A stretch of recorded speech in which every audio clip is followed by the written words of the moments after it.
প্রিয় নিথি, আফিয়া ও রাইসা ও তানভীর, আমি এখনো বিশ্বাস করতে পারি না তোমরা আমাদের মাঝে নেই। তোমরা যেখানেই থাকো আল্লাহ যেন তোমাদেরকে ভালো রাখে। ইতি, তোমার বন্ধু। অবুঝ এই আকুতিই বলে দেয় ক্ষতটা আজও তাজা। গন্তব্যহীন এসব চিঠিতে আজও জমে আছে অসমাপ্ত বন্ধুত্ব। কিছু শূন্যতা চোখে দেখা যায় না, শুধু অনুভব করা যায়। আর কিছু কান্না শব্দ ছড়ায় না, জমে থাকে নীরবতায়। মাইলস্টোন ট্র্যাজেডির 1 বছর, তবুও এই ক্যাম্পাসে পা রাখলেই যেন মনে হয় কোথাও থেকে ছুটে আসবে ছোট্ট ছোট্ট পায়ের শব্দ। কিন্তু বাস্তবতা বড় নির্মম। যাদের জন্য ছিল সেই কোলাহল, তাদের অনেকেই আজ শুধুই স্মৃতি।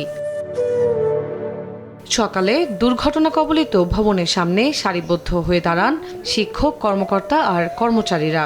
হাতে ফুল, চোখে অশ্রু, ঠোঁটে নীরব প্রার্থনা। 1 মিনিটের নীরবতা যেন বলে দেয় কিছু বিদায় কখনো মেনে নেওয়া যায় না। নিষ্পাপ বাচ্চাগুলো কেন দায়ী থাকবে? আমাদের এতগুলো বাচ্চা মারা গেছে, এতগুলো বাচ্চা এখনো সাফার করতেছে। আমরা তো কারো কাছে এটার দায় কে নিবে? আমাদের সন্তানদের এই ক্ষতিপূরণ কে পূরণ করবে? যদি সারা জীবন বড় হয় তাহলে আমি এই দুর্ঘটনা সারা জীবনের জন্য মনে রাখবো। ক্যাম্পাস জুড়ে সাজানো হয়েছে হারিয়ে যাওয়া শিক্ষার্থীদের ছবি।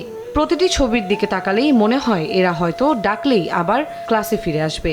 কিন্তু ছবিগুলোই জানিয়ে দেয় তাদের ফিরে আসার আর কোনো পথ নেই।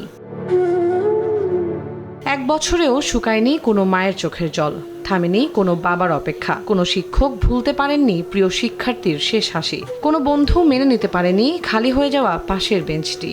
বন্ধুর নাম ছিল তানভীর। যখন ক্লাসে যেয়ে দেখি আমার বন্ধু নাই, তখন অনেক মিস করে থাকি। ওরে ফেলে আমি আমরা কেউ কোথাও যাইতে পারি না। ইচ্ছা করলে বাড়ির এখানে থাকতে হয়। আজকে যখন হচ্ছে এখানে শুয়ে থাকবো, এটা তো ভাবি নাই আমি। শোকের অংশ হিসেবে মঙ্গলবার উত্তরা সহ মাইলস্টোন স্কুল অ্যান্ড কলেজের 16টি শাখায় পালন করা হয়েছে 1 দিনের ছুটি।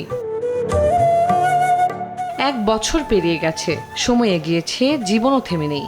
কিন্তু এই ক্যাম্পাসের কিছু বেঞ্চ, কিছু করিডোর আর কিছু হৃদয় আজও ঠিক 1 বছর আগের সেই দিনটিতেই আটকে আছে। তন্দ্রা তারুণ্য, দেশ টিভি, ঢাকা।